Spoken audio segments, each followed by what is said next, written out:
This video, I'm going to be breaking down exactly what a conversation flow agent is and why it's so powerful.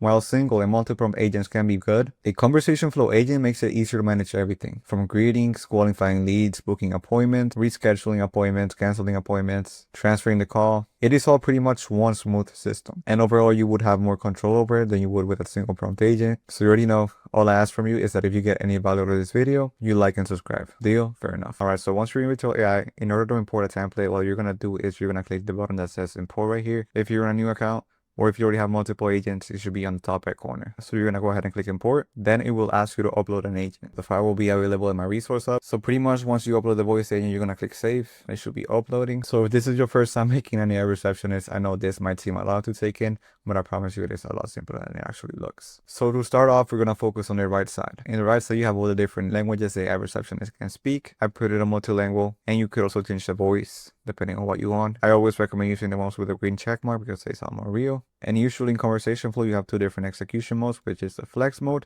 This means that it is not that strict when it comes to changing nodes. And in case you don't know what a node is, if you take a look here on the left side, you're going to see node, and you're going to have all these different functions. A node is pretty much this box you're going to have here, and it usually consists either of a prompt or a static sentence, which is what the AI is going to be saying, and it transfers onto the next node with a transition, which is exactly what would need to happen or the patient will need to say in order to move on to the next node. So flex mode can be pretty good. However, if you do want full control over it and you kind of want to build like a call flow like this right here, you would choose rigid mode. You have the different LLMs you want to use. Again, 4.1 for me, I think it's the best so far. And you can get either the default or the fast tier. Alright, so just to break down what's going on in here, in this prompt I have the identity, which is just telling the AI what job it has and who it is. So I've written down that you are CNM, a virtual receptionist, you are not a real person or a human, and just pretty much telling them who they are and how they should be speaking, and you would just adjust this depending on your client's needs. So the next thing in the prompt I have here is the purpose. So her job is to handle incoming calls or chats, helping patients schedule new appointments, reschedule existing appointments, canceling appointments, confirming, and pretty much just handling FAQs. Then I just told her to collect the information necessary only for scheduling and confirming appointments, not to get into insurance, billing, or other complex topics, because this is just pretty much a template, and unless you're working with a big medical center or anything like that, you do not require to make it HIPAA compliant. And all of that information we were collecting, I would just store it as a variable in a Google Sheet. Then I just have the style guideline, information to collect. I was just writing the dynamic variables here for the name, the phone number, the email, the call summary. And then I kind of just gave it some business information when it comes to scheduling. So for example, for the time, we're using New York time because I'm located in Florida. And to avoid conflicts, I told it to make sure that all appointments are during the same year. Now, it is also very important that whenever you're booking a time, like I said, since I was using New York time, I was telling her to make the bookings in Eastern time and let them know that it is Eastern time in order to avoid confusions, because let's say a client wants to book a time for 4, but it could be Pacific time. So that kind of just generates that confusion. And that's pretty much the way you avoid that. And you have to let them know that it is Eastern time or whatever time you're working on. Another non-negotiable that I decided to add here is that if the user says something like tomorrow at X time, make sure to calculate what date and time tomorrow and then send the date over as the date and time. So another non-negotiable that I added is that if the user says something like tomorrow at X time, to make sure and calculate it to what day and time it is tomorrow and then send it over as the date and time in SIO time, not tomorrow. Again, I just reinforce the time. And all of these functions I've already explained in my YouTube videos. You can just go watch them. The knowledge base is super important. You want to add the website information or whatever it is. Okay, so now I'm going to break down the node functions on the left side. So the first node that we have is your conversation node. Like I said before, we just click edit and you have two different times you can add this. The first one is going to be your prompt, which can be just something simple like ask the customer if they need an appointment, right? Or it could be a static sentence, which would be something like, do you need a point, right? That's pretty much the difference between both. Pretty self-explanatory. And like I mentioned, the transition is pretty much the condition that needs to happen in order for the AI to transfer onto the next node.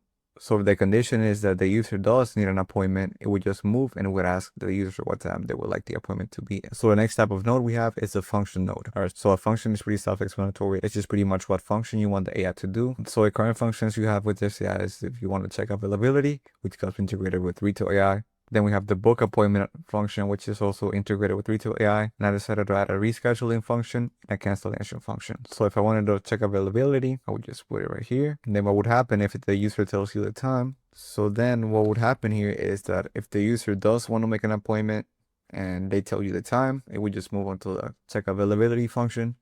and call.com would automatically just check for any available slots and see if the time is available or if it is not available. The next node we have is a call transfer, and I think this is honestly pretty good for those business owners who don't want to fully work with AI. And what this does is that it transfers the agent to a real human. So usually you would do this via zip trunking, and you have two different types of destinations, which is your static destination. Let's say the customer wants to talk to a normal human, it would just send it to a specific number. And we have dynamic routing, which is pretty much if the username wants to reach the center support or something in the specific, it's going to send it to a certain number. But if you want something different, it's going to send it to a different number. So then we have two different types of transfer. We have cold transfer and warm transfer.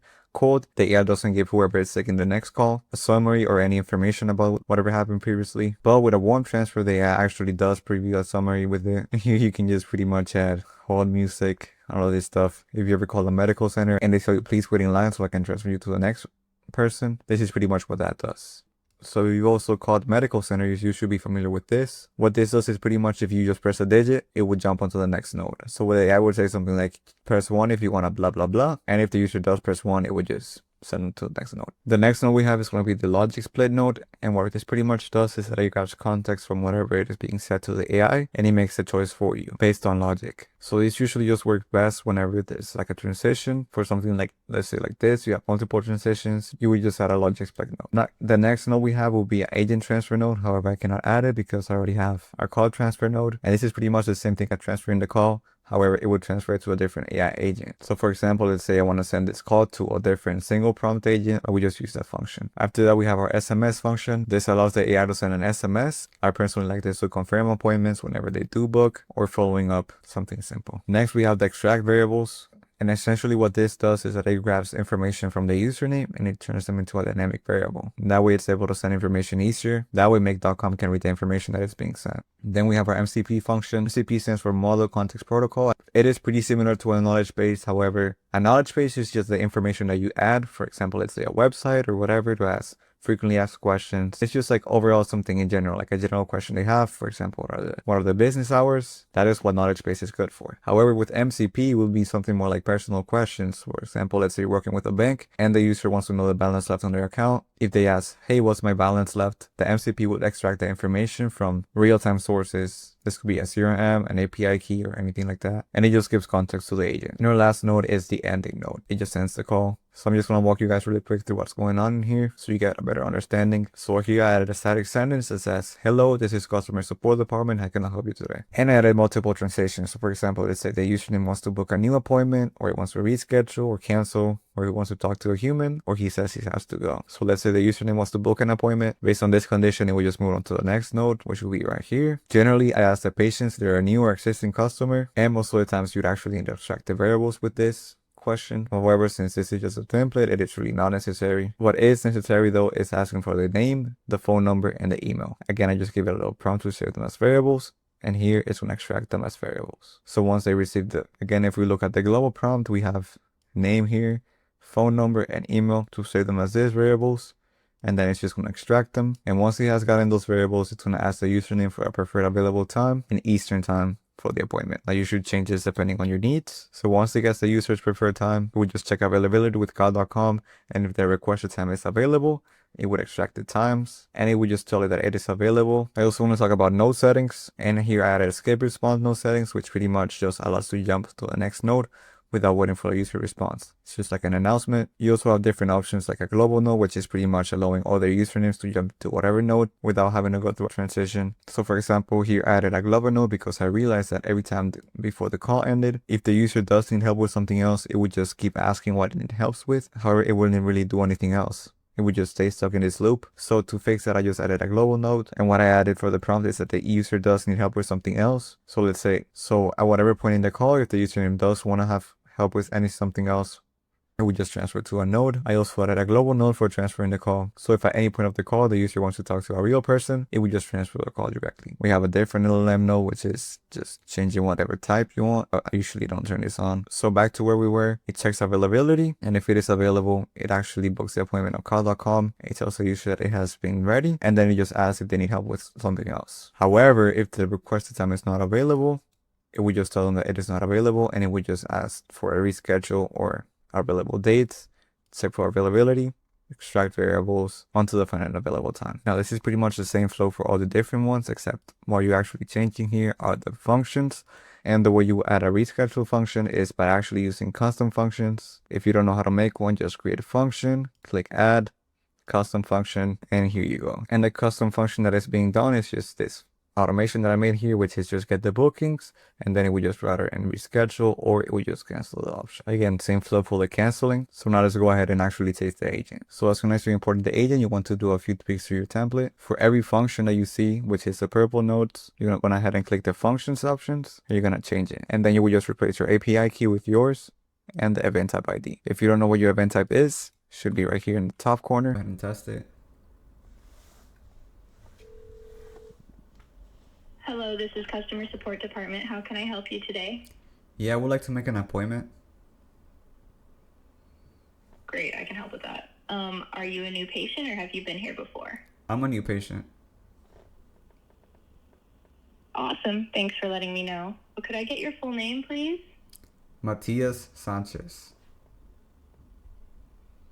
Thanks, Matias. Could you give me the best phone number to reach you at? 954-347-0590.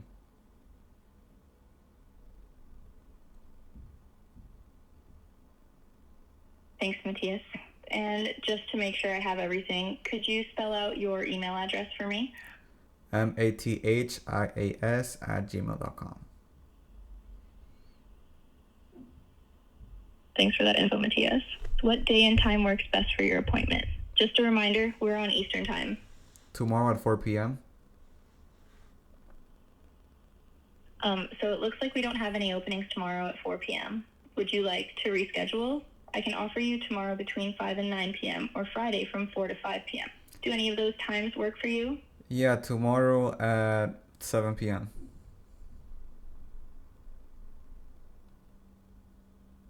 All right, I see that 7 p.m. tomorrow is available in Eastern Time. Let me go ahead and get that booked in for you, Matias. Thank you. Before I confirm your appointment, let me just double check all your info real quick. Name, Matias Sanchez. Phone, 954-347-0590. Email, matthias@gmail.com, spelled MATHIAS@gmail.com. Appointment, Thursday, January 22nd, 2026 at 7 o'clock p.m. EST patient type, existing. Does everything look correct? Looks good. Thank you. Awesome. So yeah, that's pretty much how it works. So yeah, that's pretty much how it sounds. As you see here, we have the demonstrate. So as you see here, we have the meeting tomorrow at 7 p.m.